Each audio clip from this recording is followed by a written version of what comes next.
Hyderabad cricket association అనేది రాష్ట్రంలోని cricket అభివృద్ధికి యువ క్రీడాకారులకు మద్దతు ఇవ్వడానికి బీసీసీఐ నుండి ప్రతి సంవత్సరం కోట్లాది రూపాయల నిధులు అందుకొని ప్రతిష్టాత్మక సంస్థ. కానీ ఈ అసోసియేషన్ను బీఆర్ఎస్ ప్రభుత్వంలో ఉన్న కొంతమంది నాయకులు తమ స్వార్థ ప్రయోజనాల కోసం దుర్వినియోగం చేసినట్లు ఆరోపణలు వెల్లువెత్తాయి.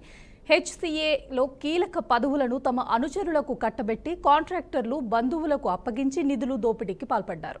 అప్పటి మంత్రి కేటీఆర్ను బీసీసీఐకి చెందిన డేటా మేనేజ్మెంట్ సబ్ కమిటీలో నియమించడం, ఆయన బావమరిది పాకాల రాజేంద్రకు చెందిన ఈవెంట్స్ని now.com సంస్థకు ఐపీఎల్ టికెట్ల విక్రయ కాంట్రాక్ట్ ఇవ్వడం ద్వారా వ్యవస్థను పూర్తిగా రాజకీయంగా మలిచారు.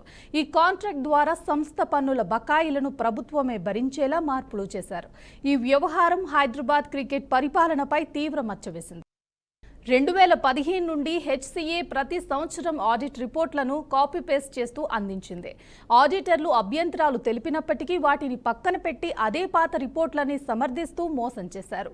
క్రికెట్ అభివృద్ధి కోసం బీసీసీఐ ప్రతి సంవత్సరం హెచ్సీఏకు గ్రాంట్ రూపంలో కోట్ల రూపాయలు మంజూరు చేస్తుంటే అవి సరైన క్లబ్లకు కాకుండా కేవలం కాగితాలపై మాత్రమే ఉండే డమ్మీ క్లబ్ల పేర్లకు జమ చేశారు. వాస్తవానికి ప్రతి సంవత్సరం 6.10 కోట్ల రూపాయలను కబ్జులకు పంపినట్లు చూపించిన అనేక క్లబ్బులు అసలు లేనేలేవు. మరింతగా ఎలాంటి ఓచర్లు లేకుండా నిర్వహణ ఖర్చుల కింద 12 కోట్ల రూపాయలు దారిమళ్లించారు. ఆడిట్లు, ఫోరెన్సిక్ నివేదికలు స్పష్టంగా అవినీతి జరిగిందని తేల్చినా బాధ్యులపై ఎటువంటి చర్యలు తీసుకోలేదు.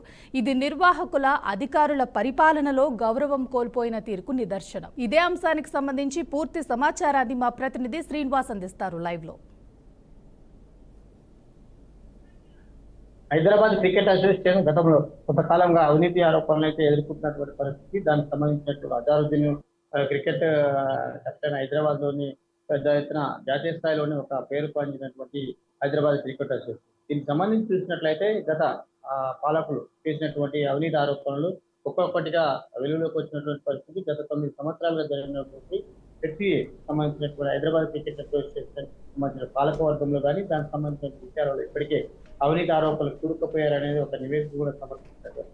కాకపోతే కేటీఆర్ దానికి సంబంధించినటువంటి వాళ్ళ బొమ్మదైనటువంటి వ్యక్తిని కూడా నిర్వహించి అక్కడ ఉన్నటువంటి పూర్తి స్థాయి హెచ్సీఏ సంబంధించినటువంటి నిర్వహణ కానీ దానికి సంబంధించినటువంటి కొనుగోలు వ్యవస్థలో పూర్తిగా అవినీతికి అంటే అయిందనేది కూడా హెచ్సీఏ సంబంధించిన కమిటీ కూడా నియంత్రణ కొద్ది ఏర్పాటు కూడా చేయడం జరిగింది. దానికి అవినీతి చేశారనేది ఒక ఆరోపణ కూడా నాటి నుంచి నేటి వరకు కొనసాగుతున్నారు.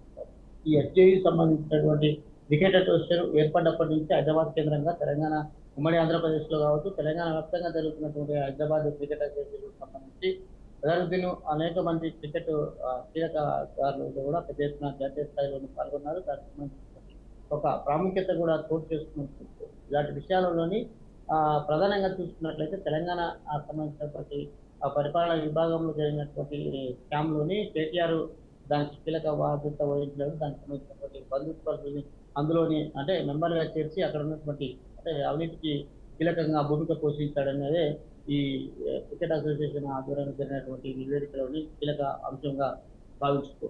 అయితే తెలంగాణలోని జరుగుతున్నటువంటి అనేక విషయాల్లో కాకపోతే క్రికెట్ అసోసియేషన్ సంబంధించిన విషయాలలోని కీలకంగా మార్పులు జరగాలని చూస్తున్నటువంటి తెలంగాణ ప్రభుత్వం అక్కడ అవినీతి మార్పు జరిగిందనేది కూడా అక్కడ ఉన్నటువంటి కమిటీ తేల్చినటువంటి పరిస్థితి. ఇలాంటి విషయాలు కొనసాగినటువంటి క్రికెట్ అసోసియేషన్ హైదరాబాద్ క్రికెట్ అసోసియేషన్లో అనేక మార్పులు చేర్పులతోటి గత కొంతకాలంగా అంటే గతంలో అనేక మంది అంటే చేసినటువంటి క్రికెట్ అసోసియేషన్ అధ్యక్షులుగా ఉన్నారు. దానికి సంబంధించిన హోదాలో పనిచేసినటువంటి అంటే కీలక వ్యక్తులు కూడా పనిచేశారు. కానీ ఇంత 9 సంవత్సరాల కాలం జరిగిన అవినీతికి కానీ దానికి సంబంధించిన ఒక నివేదిక సమర్పించిన క్రమంలో ఎలాంటి అంటే వారిపై చర్యలు తీసుకోవాలేదు అనేది కూడా ఒక ఆరోపణ కూడా కొనసాగుతుంది.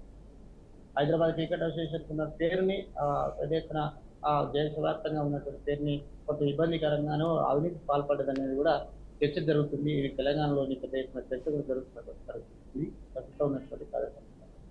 Thank you Srinivas.